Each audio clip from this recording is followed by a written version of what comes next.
I'm Jay Horton. I make movies that make money.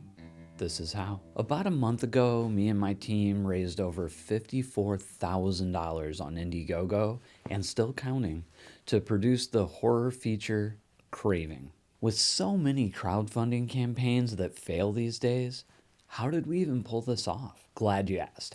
And in this video, I'm going to lay out the steps we took to get us there. Number 1, building the audience. The first step I took was to start interacting with my intended audience on social media.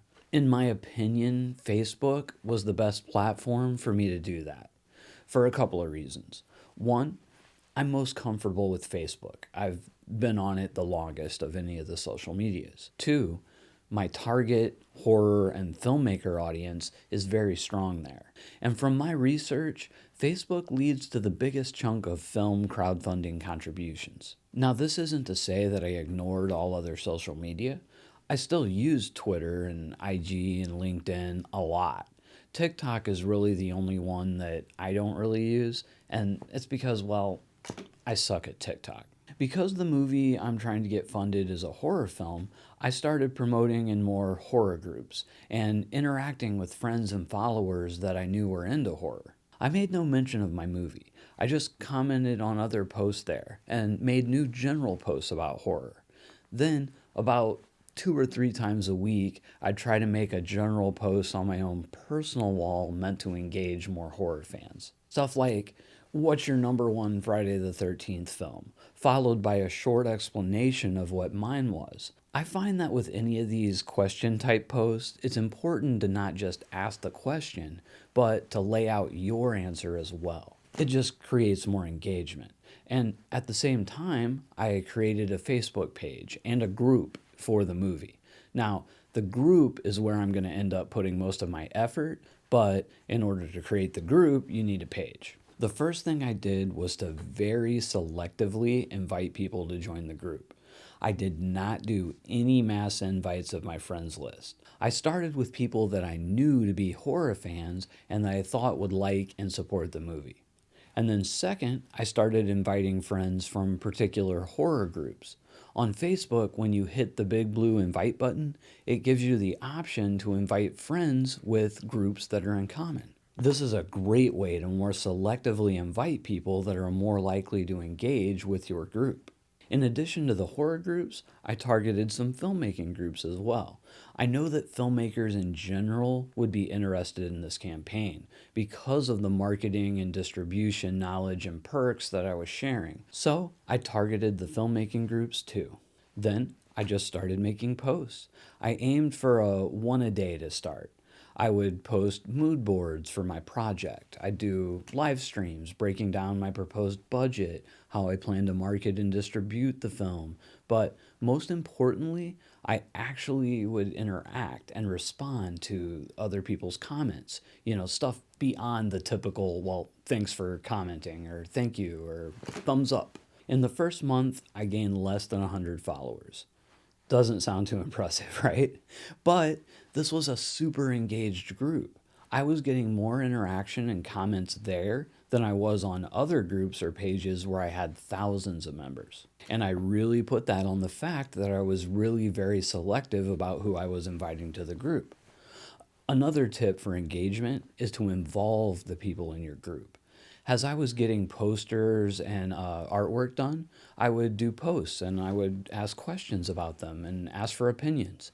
This works great for building algorithm engagement, and the advice actually turned out to be really helpful. And in general, it just created more of a sense of community around the project. Number 2, building my team. Around the same time that I started the groups and pages, I started putting together my producing team. The first person I brought on was Robert Bravo, who would also be the chief special effects artist. One of the major selling points of Craving is the monster. And I knew if I could start sharing some info on it and the creation of it, it would likely get a lot more eyeballs onto my campaign. Spoiler, it really did. I wanted at least 2 more full-time producers that were a little more social media savvy and could really help push the project. I was already planning to cast both of these people and knew that they had good producing experience, so it was really a no-brainer to bring on Kevin Caliber and Ashley Undercuffler as producers. Number 3, planning the campaign. From my research, it seemed that a 28 to 30 day campaign was the most ideal for a movie, so I chose that. I had a very narrow time frame to do the campaign, so I chose the month of February for it.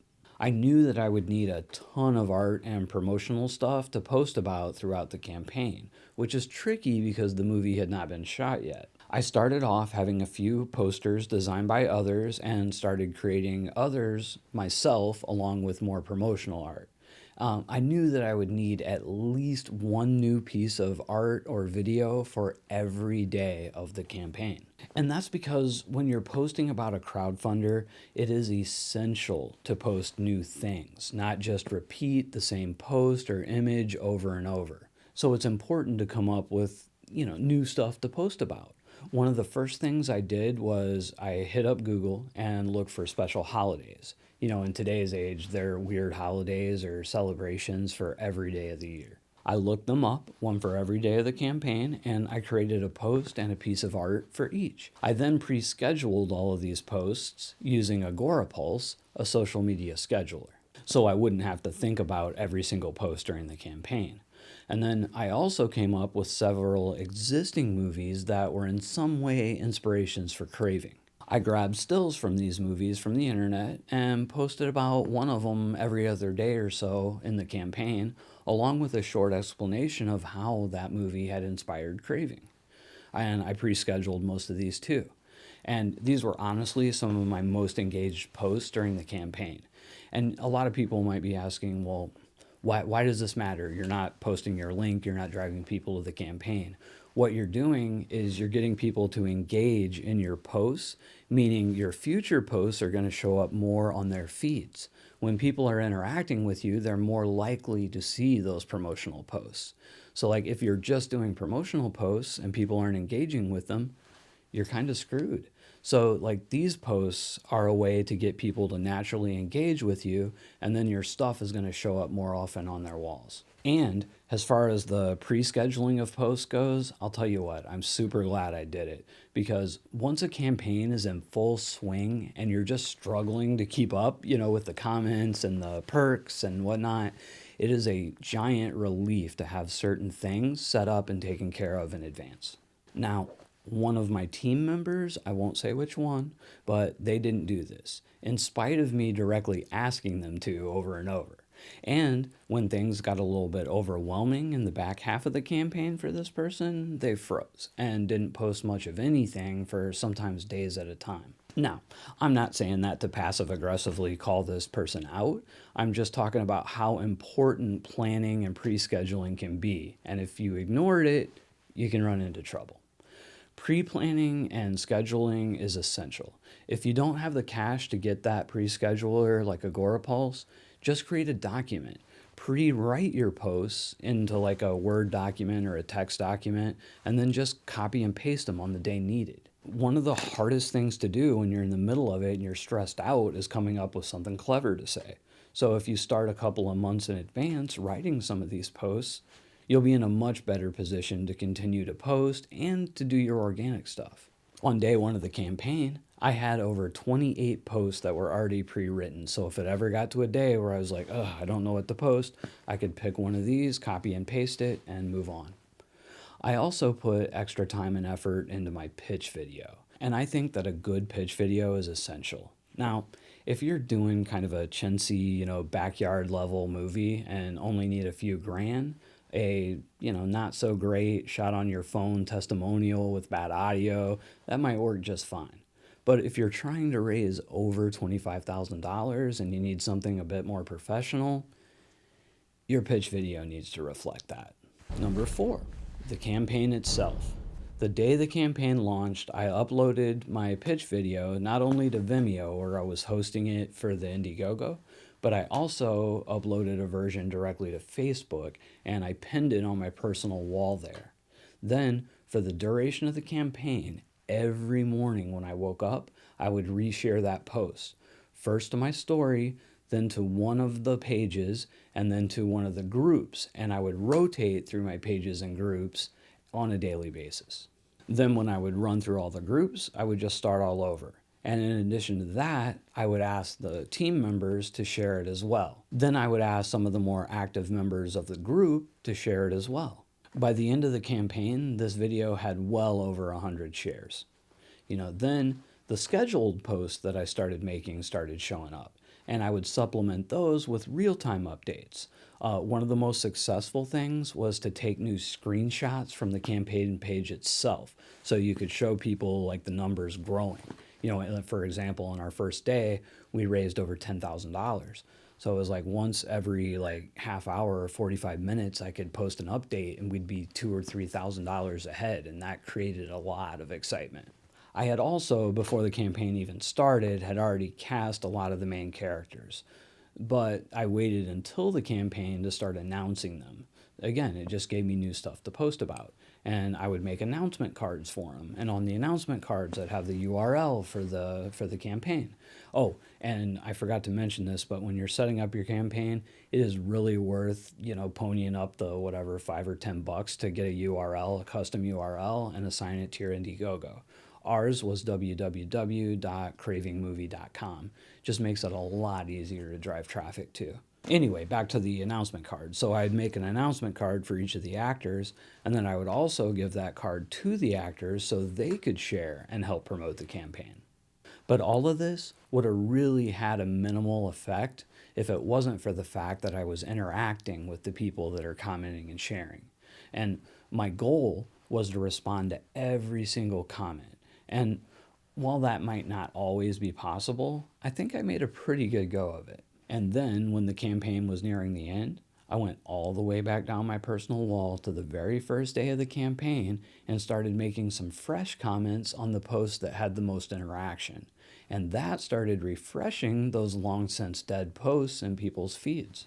Number 4, and I was hesitant to mention this one because I really don't feel like it had much of a positive effect, but I did want to talk for a minute about paid promotion.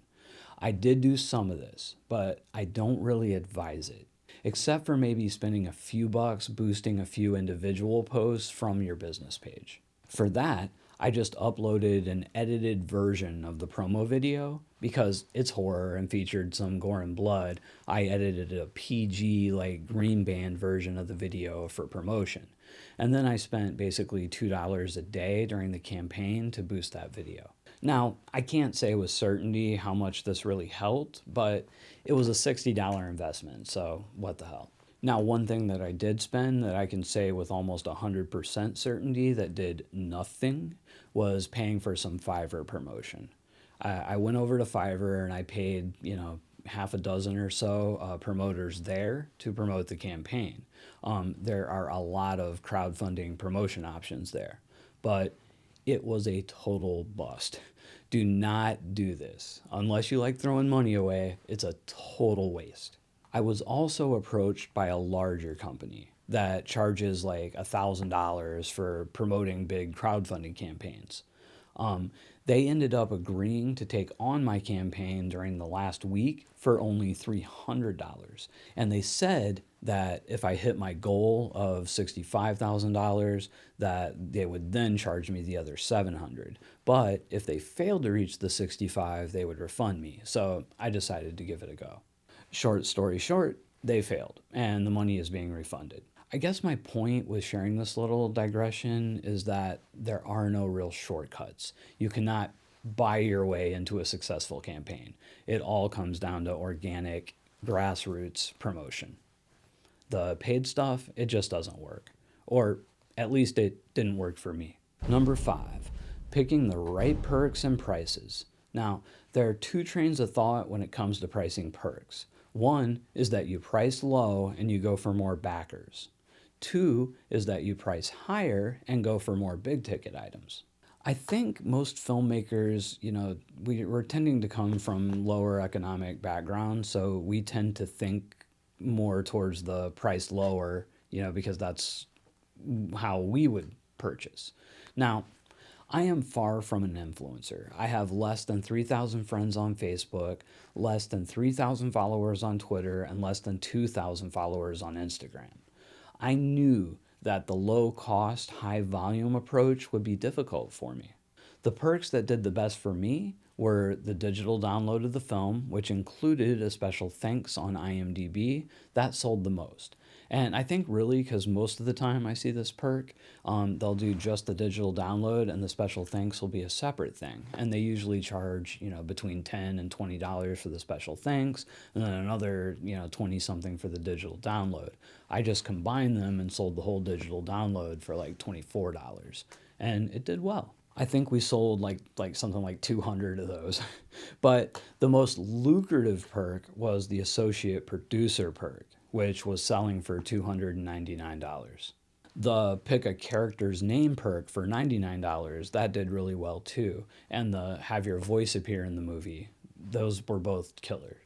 The least performing were the filmmaking perks, which was a little disappointing because I really expected those to do better, basically because of this channel, but not so much. Another perk thing that was key for our success was in order to keep the momentum going, we added new perks throughout the campaign. It always gave us something new to post about and created new interest. I also did special days like New Perk Friday throughout the campaign. Every single Friday, I would announce one or two new fresh perks and would make a big deal out of them. And Fridays, if you had to pick one day of the week that was the most successful throughout the campaign, Fridays. Fridays were just killer for us. I'd say Fridays and then probably Mondays were the two best days. If I had to pick a third, I'd say maybe Wednesday. Monday, Wednesdays, and Fridays. Worst day of the week was Saturday. Anyway, another thing we do is Secret Perks Sundays, where we'd add like fun, like goofy perks. Like I'd give away my grandmother's biscuits and gravy recipe. And all together, this stuff worked. We raised over $54,000 so far, and since we beat our original goal, we're now on in demand and people can still contribute and get perks. We've already raised an additional $3,000 since the campaign ended a few weeks back. So do so. Go check it out, www.cravingmovie.com today. But whatever you do, keep making movies.